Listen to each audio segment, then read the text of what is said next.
Hey, what's up, y'all?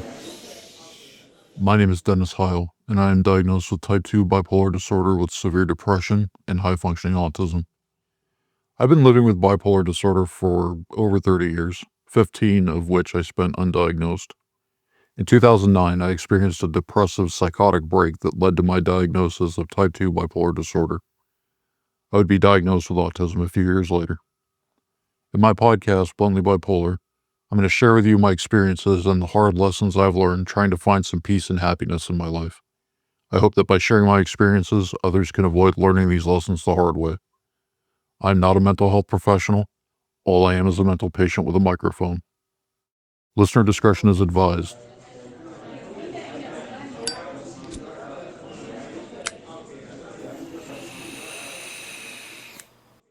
Anger played a pivotal role in feeding my bipolar disorder and depression.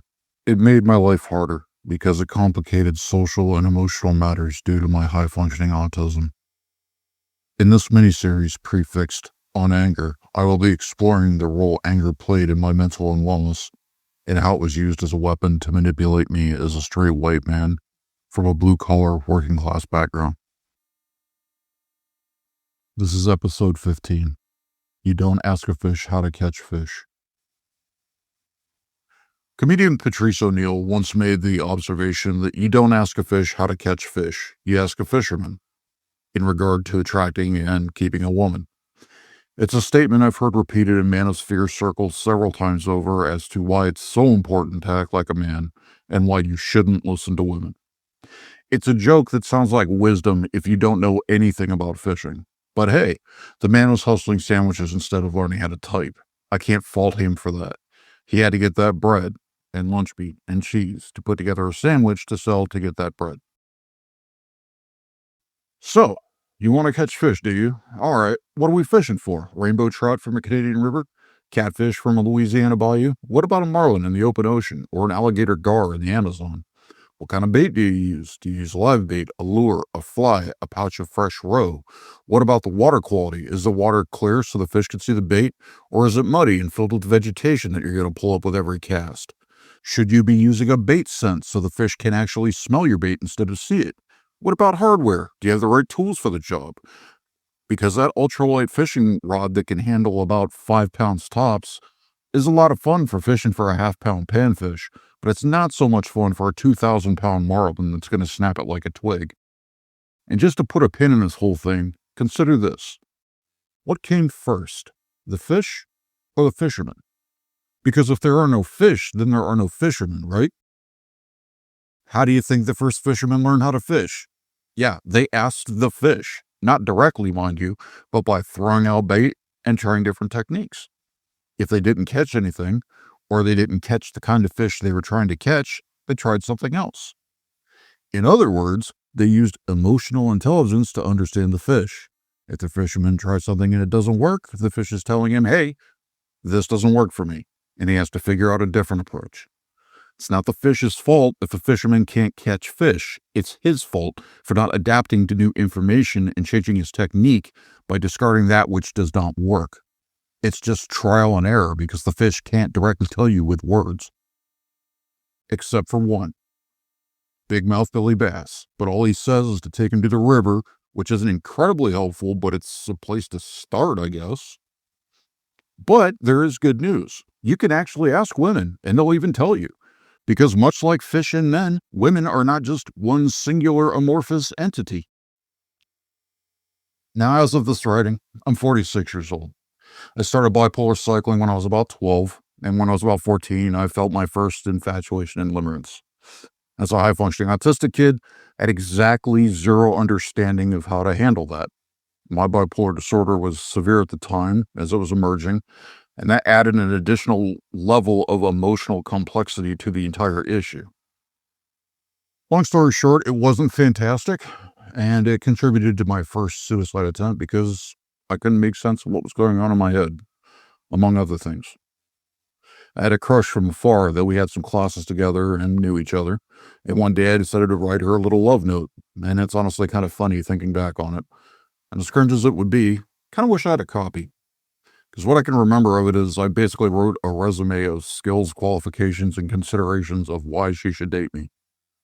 Easily one of my top 10 autistic moments in life, possibly top 3. Anyway, she politely declined, and then a bunch of other strange things started happening in my brain. All of a sudden, I had an even harder time looking her in the eyes. It made me feel raw, vulnerable, and too seen, too intense, and I always had to look away. I didn't know it at the time, but that was a combination of the autism and my emotional instability. Like many autistic people, unless I'm masking, I have a difficult time maintaining eye contact naturally. The second issue is that my emotions were so intense that I was getting overwhelmed a lot, which was shutting down my brain. And it was so much worse when I was younger. But when I would feel emotionally vulnerable, it was almost like my brain just kind of stopped producing words. It's like if my brain was a library full of books, but as I ran around trying to find what to say, each book I open is just blank pages. There are no words for me to find. It is incredibly frustrating, and if I didn't nip it in the bud, I'd start approaching overload and spiraling because I was so frustrated that I couldn't force my brain to do what I knew it could. Fucking brain. Then I did what I would consider definitely in the top 3 of my most autistic moments in life, and that is I decided I needed to talk to her. So I looked up her phone number in the phone book and called her, because that's what you used to do when you wanted to talk to someone, right? Now, if you're neurotypical or a woman, you're probably thinking something like, oh no, why would you do that? And if you're not, and you don't understand the problem, allow me to explain. When someone declines a romantic gesture, there's an unspoken social rule that you keep at arm's length. In yon olden days of the 90s, looking up someone's phone number to call them was just normal. I didn't think anything of it because that's just what you do when you want to talk to somebody. She had a unique last name, so it wasn't a difficult guess. However, the context is extremely different when you've expressed a romantic interest in someone and they've declined. There was a boundary there that I didn't know existed, so I walked straight over it. And her response was to tell me never to talk to her again, that I was scaring her, but I had no idea why. And that sent me on an unexpected journey where I accidentally taught myself social skills and how to mask. I couldn't understand how I could feel something so bright, so pure, and it not be reciprocated. I couldn't understand how to navigate it, but I certainly was not trying to make her feel afraid. I read a lot of books, a lot of magazines, and then proceeded to learn a lot of things the hard way in future relationships. I'd been in multiple relationships and engaged twice by the time I was 25, and I was not sane, stable, or emotionally intelligent enough to be a good partner, really. There were times I was casually cruel and even emotionally abusive because I just couldn't empathize correctly. I was too stuck in my own perceptions that were distorted by my trauma, bipolar disorder, depression, and autism. Flash forward about 20 years. I would randomly see her on my suggested friends feed on social media, which led to an internal conversation that was something like this. Should I reach out to her and apologize? Well, no, she said never to speak to her again. Right, but that was 20 years ago. Do you think you're being a little bit too autistic and literal right now? How about we compromise? Send her an apology, but also mention that she doesn't need to forgive you or respond to you. Her silence could be her boundary. Now, I decided that sounded reasonable and went with that. We reconnected as friends, and she would teach me one of the most important lessons of my life after that, including a watershed moment that allowed me to grow my empathy and emotional intelligence exponentially. And that happened because I cracked an insensitive joke about incest that triggered her trauma and mental illness. And she said, Dennis, I need you to sit down and listen to me. She then proceeded to explain to me in explicit detail a fraction of the abuse her family put her through, starting with the sexual abuse she started experiencing on her 4th birthday.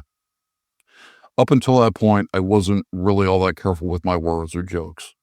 I was of the mindset that, hey, fuck you if you can't take a joke. It's just a joke, man. The fuck's your problem? Why are you getting all bitchy about it? Don't you have a sense of humor? What I didn't comprehend due to my lack of emotional intelligence and the autism is that even though it was a joke to me, and a fairly common joke going around at the time, it stuck a knife into her trauma and caused her a lot of distress because of the familiarity of the nature of the joke. Trauma isn't rational. Controlling a trigger can be hard, if not impossible. But that experience drove home the realization that there are just some things I could never understand. That revelation is what set me free. That was when I realized that I've been trying to find romantic and social connection all wrong. Because the advice I was most often given was to try to put myself in other people's shoes, to think about how they would feel. But I'm autistic with low natural empathy and a mood disorder. I was never capable of doing that. Almost every time I tried, I was getting it fantastically wrong because of the different way I experience life and emotions. I was imposing my distorted emotional perspective on other people's life experiences. Instead of creating connection that I was hoping for, it instead caused greater distance and separation because I was inadvertently telling them that I did not understand them and I was not listening to them because I was getting it so wrong so often. Now, I want to give you a bit of wisdom that turned everything around for me, and I believe it is the linchpin to my progress in recovery, friendships, and relationships. And before I do, I just want to call attention to the fact that yes, I do work in marketing. Yes, sensationalism is a thing, but this is not that. Okay. This is incredibly important. And if I had known this, I would have saved years of my time. And that is, you don't have to have an opinion. In the philosophy of Stoicism, one of the ways in which they encourage you to cultivate internal peace is to be selective about having opinions. The fact of the matter is that you don't have to have an opinion on everything. Frankly, as I shifted my mental state toward that kind of approach, you can abstain from judgment and just accept information you're receiving without emotion, without believing or denying it. That does not mean you need to believe everything you hear. It's not believe or disbelieve. There is a middle ground to receive without judgment. And I'll give you a perfect example. Remember the slogan, "Believe women"? Any man that's had his life turned inside out or watched another man had his life turned inside out by a woman is instantly lost because his first thought isn't her being sexually harassed or assaulted. He's thinking about whatever lies and manipulations respond towards his or that other man's destruction. Because remember, trauma and triggers aren't rational. But that's not what those folks were trying to communicate. The idea that they were trying to communicate was to shift people from defaulting to automatic skepticism when a claim was made. Bill? Nah, he would never do that. He's a good guy. To at least holding off on judgment until more proof could be gathered. I'm not a judge or jury. I don't have to judge what someone else is telling me. Plus, I'm kind of at a point in my life where it's hard for me to disbelieve anything. I've seen enough and experienced enough to fully understand why Mark Twain said, quote, "Reality is stranger than fiction, but it is because fiction is obligated to stick to possibilities. Truth isn't," end quote. We live in a society where anger and passion are driving forces. Everything is black or right, right or wrong, guilty or innocent. Nuance is lost. By and large, it seems like the majority of society is drowning in the cognitive distortion of black and white thinking.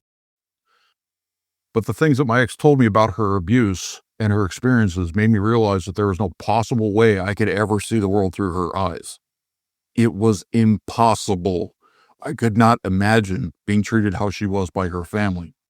And then at some point, I had that same epiphany about minorities and women. And then lastly, and most stubbornly, men that weren't like me. And I hate that because sometimes I still get those reflexive thoughts.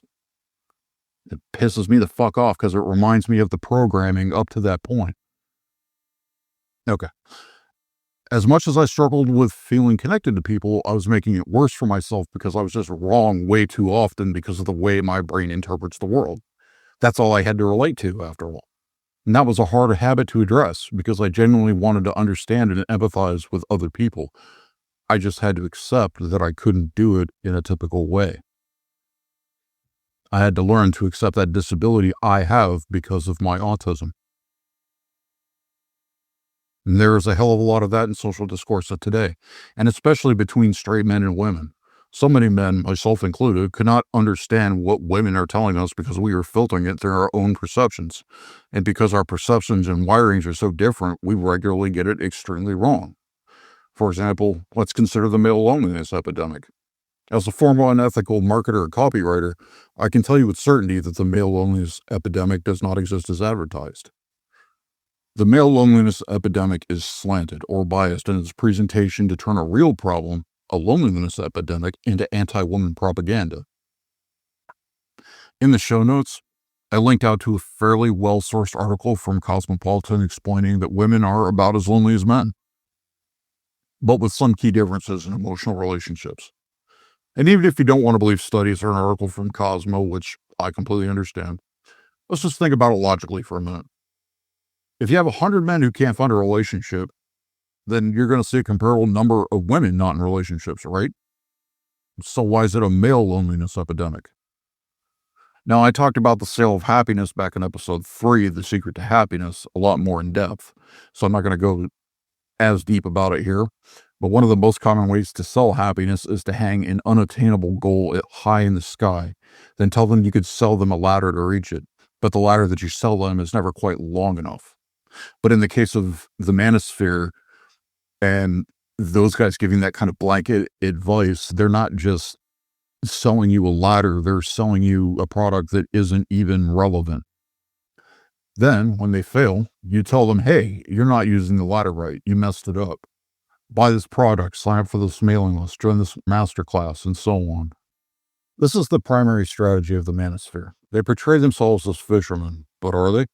Because in many cases, they're teaching their audiences the wrong ways to go about catching fish altogether. Then, when you're angry that you're not catching any fish, they can then turn it around and blame it on the fish. They can say the fish is unreasonable, the fish has impossible standards, the fish hate all fishermen. You know what you need? You need my masterclass. It's on sale for only $499, and I will teach you how to fish. What do men in those spaces say when women voice their struggles, pain, or trauma inflicted by men? Well, you should have picked better. And that tells me two things. The first thing is the man speaking is either naive or malicious. If they're naive, then they're gullible, and a lot of people in that space are because they embrace anti-intellectualism. Anti-intellectualism requires a lack of critical thinking skills, so it's a reasonable conclusion to draw. Anti-intellectualism requires a rejection of the truth, and critical thinking skills will eventually bring you to the truth. They have to keep you from thinking too much. The two cannot coexist in the same space. Now, I'd like to insert a caveat here. I'm not saying that these people are stupid. I'm saying that they are misled in believing the wrong things. Intelligent people fall for this kind of shit all the time. Educated people fall for this shit all the time. Because you operate on an emotional level rather than an intellectual level, and then you can short circuit a person's reasoning that way. Now, alternatively, if they're not naive, they may be malicious. They know exactly who they are, and it's not good. They're just trying to keep the anger about women burning because anger compels you to jump to an immediate judgment, to pick a side. In marketing, there's a thing called pre-qualification. Pre-qualification is a way to determine if this person is a potential customer or not. That way, you're not wasting time on people who are never going to take the action that you want them to. And that can be anything from buying a product to changing opinion to adopting a belief system. For example, let's say you're selling cars. It's a reasonable guess that someone who walks into your car dealership is interested in buying a car. Otherwise, why would they be there? That person is going to be much easier to sell a car to than a random dude you run into on the street. And you could make the same argument for cults. If you show up to a meeting because you're curious, you've pre-qualified yourself as a potential convert. Otherwise, why would you be there? Messages like, you should have picked better, and not all men are pre-qualifications. Because if I were still doing shady shit, I would see those men as optimal targets. What those men are communicating to a malicious person is, I've never had the experience of being completely blindsided by someone. That's a vulnerability to be exploited by someone who has ill intentions. Just as an example, how many times have you heard the story of someone getting married and their spouse changes almost immediately after they tie the knot? Then, once the commitment is finalized, the manipulator drops the mask because they believe they've trapped their victim. And as a side note, if that ever happens to you, you may be able to get your marriage annulled due to fraud. That person misrepresented themselves for their own gain at your expense. Local laws vary, so get some legal advice from a local family law attorney. I am not one. This is not legal advice. Talk to someone. Anyway, a big part of this is the fact that a lot of people overestimate their bullshit meter. They jump immediately to an opinion because it has similarities to other situations that they've experienced, but they may not fully understand the full context of that situation. And we see and hear this all the time. You hear people say things like, well, you must have known something was wrong because I would have known something was wrong. There must have been signs. Well, maybe you would have. The problem is that you have no idea how many people you haven't figured out. Hell, they may be in your ear telling you just how right you are, because a good manipulator is going to tell you what you want to hear. That way you think of them fondly and you're less likely to question what they say or do. On the more innocent side of things, everyone changes, man, and it's not always for the better. If you're trying to be in a relationship with someone, they're not going to be the same person in 20 years that they are today. That's why being friends with your partner is so important, so you can keep an active interest in how they grow and evolve to fuel the relationship. Now, the second thing it tells me is that they're not thinking about one particular message from the manosphere. That message being, choose better men. All right, women need to choose better men. Why are they opting to stay single? Why are the audience of these influencers not getting chosen? What's wrong with the message that is causing women to not choose them as the better man? And they say they're going to help you be a better man so you'll be picked, right? Is that what's actually happening? Because the blueprints they're selling may get you laid, but they aren't going to keep a wife. They don't cultivate connection, intimacy, and love. You need emotional intelligence to create a happy long-term relationship. And the key word being happy, not just miserable coexistence until you hate each other. These influencers repackage toxic behavior to make it look like something better. Then when you fail or you're ostracized for it, you get angry at the people who didn't tolerate it. That anger forces you to make an immediate judgment call. But where will you put the blame? Because it's not the fish's fault if you can't catch fish. It requires emotional intelligence to be able to accept and admit when you're wrong. The anger becomes a trap because it's a self-reinforcing cycle. You try, you get rejected, you get angry and blame the fish who rejected you. The fish must be totally unreasonable. That's certainly not the bait, tackle, and technique you've been sold by this fisherman, right? Think about why a man might land at the entrance of the manosphere funnel. Maybe disaffected and angry. He may have had his heart ripped out of his chest. Maybe he just enjoys frolicking in anger because it's better than feeling sad or hopeless. All of these are pre-qualifications.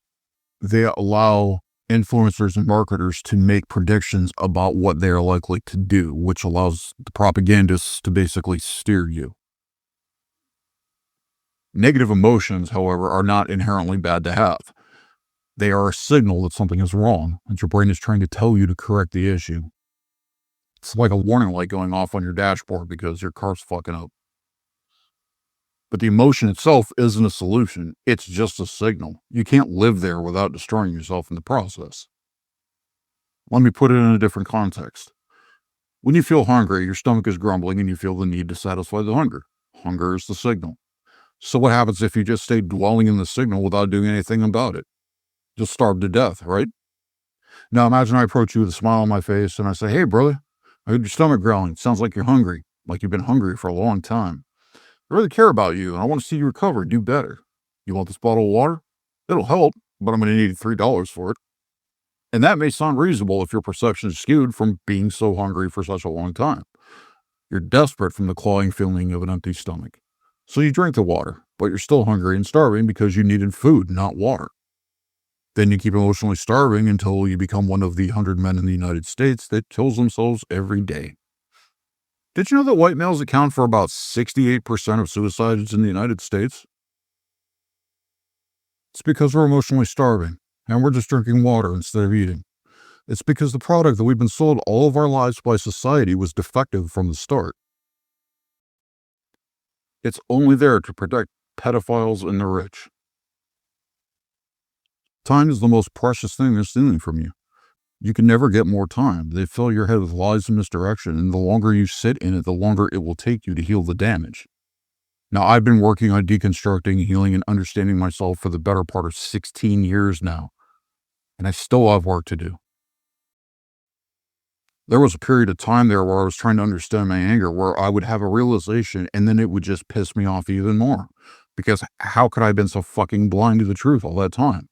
All because I couldn't exercise a little humility or just accept people as they were, not as I thought they should be, as if I had any right to make that judgment at all. But what does the manosphere say? Therapy is a ripoff, right? Except that's the exact place you need to be to start healing. because trauma doesn't just fix itself. It just gets harder with time. It's part of the sabotage to keep you from developing emotional intelligence and to keep you angry. The arguments they use as to why not to go to therapy just don't make sense. Bro, they just want to keep you coming in to take your money. Quick question. Have you ever tried to get a quick therapy appointment? Because wait times could be in the weeks and or months. One place I tried to get in with had a 6-month wait list. 6 months. I assure you, the mental health industry is not hurting for clients. You stop going in, there will be another person in your slot by the end of the day. No, as someone that's spent a lot of time talking to a lot of people that don't believe in therapy or think it's a ripoff because it doesn't work for them, I have an unpopular opinion. And most of the people complaining just don't want to do the work. Or alternatively, they went in, didn't tell the whole truth, lied about certain things, and were given information that wasn't actually useful for the problem that they're actually experiencing. Then their efforts fail because the counselor gave them a potential solution, a right solution, to the wrong problem. So they conclude that therapy doesn't work. That would be like if I bought a chainsaw and I just started swinging it wildly around and they complained I couldn't cut a fucking tree down. It doesn't make sense. I think that a lot of people who aren't ready to heal use "I can't find the right therapist" or "I don't believe in therapy" as just an excuse to avoid discomfort. Now, granted, there are very real and valid reasons to not vibe with a therapist, but you typically can't tell after one intake appointment. That first appointment, you don't really do any therapy stuff. You're usually just answering a bunch of questions so they understand what you're dealing with. It's like the folks who brag, "I've had 10 different therapists and none of them could help me." Oh, really? Because that makes me wonder why. Were you honest with them? Were you doing the work? Therapy is just a tool like a hammer. It's not going to work for you if you don't pick it up and do the work. You can build a house with it, or it can just sit there, wasting years of your life while you wait for a house to magically spring forth from it. You're not going to know in one appointment, unless it's something like super blatant or obvious. My suggestion is to go for at least 3 appointments before deciding. That gives the therapist a little time to know you and understand you, for you to feel out their style, for you to get comfortable in seeing if you can open up to this person in a way that you need to, and develop a plan of action. But it's okay to have boundaries or immediate disqualifiers if you see anything that pops up.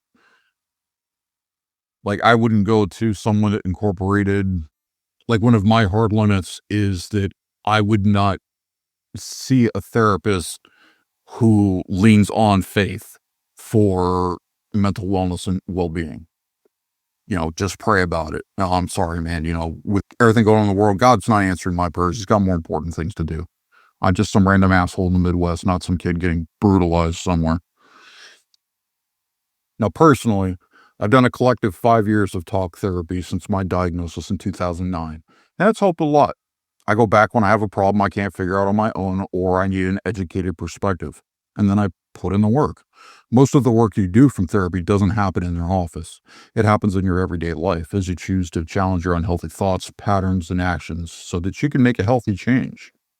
And if I had to break it down, I would estimate probably 90% of the work I've done through therapy has not been while in a therapist's office.